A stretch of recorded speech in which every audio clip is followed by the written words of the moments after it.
கடந்த 2 நாட்களாக வலுவாக நிலவி வந்த காற்றழுத்த தாழ்வு பகுதி தற்போது விசாகப்பட்டினம் முதல் ஸ்ரீகாகுளம் மற்றும் காக்கிநாடா மற்றும் தெற்கு ஆந்திரா இடைப்பட்ட பகுதிகளில் தற்போது கரையை கடந்து வருகிறது. கடந்த 2 நாட்களாக ஆந்திர மாநிலம் மற்றும் கர்நாடக மாநிலங்களுக்கு மிக கடுமையான ஒரு மழை ஏற்படுத்தி வந்த இந்த காற்றழுத்த தாழ்வு பகுதி தற்போது கரையை கடந்து கொண்டிருக்கிறது. இந்திய வானிலை மையம் இந்த நிகழ்வை புயல் சின்னமாக மாறும் என்று அறிவித்திருந்தது. அதாவது காற்றழுத்த தாழ்வு மண்டலமாக மாறும் என எதிர்பார்க்கப்பட்டிருந்த நிலையில், ஆனால் இது தாழ்வு பகுதியாகவே, இதுவும் ஒரு புயல் சின்னம் தான். தாழ்வு பகுதியாக எந்த ஒரு நிகழ்வு வந்தாலும் அது புயல் சின்னமாகவே கருதப்படுகிறது. புயல் சின்னமாக என்றால் என்னென்னா, தாழ்வு பகுதி, அங்கே ஒரு பகுதி இருக்கின்றதுனால தான் அந்த புயல் சின்னம் என்று அழைக்கிறோம். அந்த புயல் சின்னம் தற்போது கரையை கடந்து வருகிறது என்று சொல்லலாம். ஆனால் தீவிர புயல் சின்னமாக, அதாவது பார்த்திங்கன்னா புயல் வேறு புயல் சின்னம் வேறு.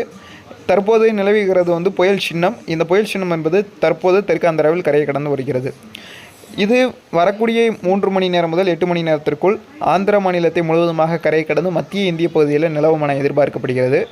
இதனால் தமிழகத்தில் குறிப்பாக ஒரு 8லிருந்து 9 மாவட்டங்களுக்கு கனமழை என்பது எதிர்பார்க்கப்படுவதாக சென்னை வானிலை மையமும் இந்திய வானிலை மையம் அறிவித்திருக்கிறது. நம்மளுடைய அறிக்கையின் அடிப்படையில், அதாவது பொதுவாக நீலகிரி, கோவை இந்த மாவட்டங்களில் மிக கனமழை இன்று இரவில் எதிர்பார்க்கலாம். அதிகபட்சமாக சின்ன கல்லாறு பகுதியில் 9 சென்டிமீட்டருக்கு மேலே பதிவாயிருக்கிறது. தேவாலாவில் 7 சென்டிமீட்டருக்கு மேலே பதிவாயிருக்கிறது. கோயம்புத்தூர் மாவட்டத்திலும் பல்வேறு இடங்களில், வால்பாறை உள்ளிட்ட முக்கியமான பகுதிகளிலும் பல்வேறு இடங்களில் கனமழையாக பதிவாயிருக்கிறது. அடுத்து வரக்கூடிய மணி நேரங்களில் தற்போது பதிவிருக்கக்கூடிய மழை அளவை வைத்து பார்க்கும்போது அடுத்து வரக்கூடிய மணி நேரங்களிலும் கனமழை எதிர்பார்க்கப்படுகிறது.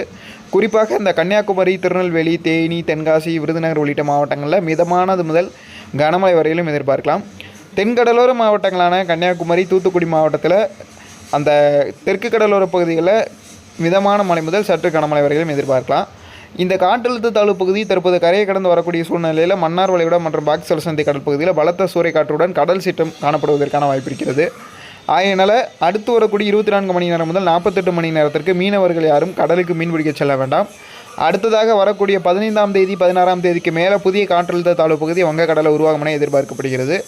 இந்த காற்றழுத்த தாழ்வு பகுதியின் காரணமாக தமிழகத்துக்கு எந்த ஒரு பாதிப்பும் கிடையாது. ஆனால் 15ஆம் தேதிக்கு மேலே தமிழகத்தில் மீண்டும் மழைப்பொழிவு என்பது அதிகரிக்க இருக்கிறது. தொடர்ந்து இணைந்திருங்கள், சப்ஸ்கிரைப் செய்யுங்கள். நன்றி, வணக்கம்.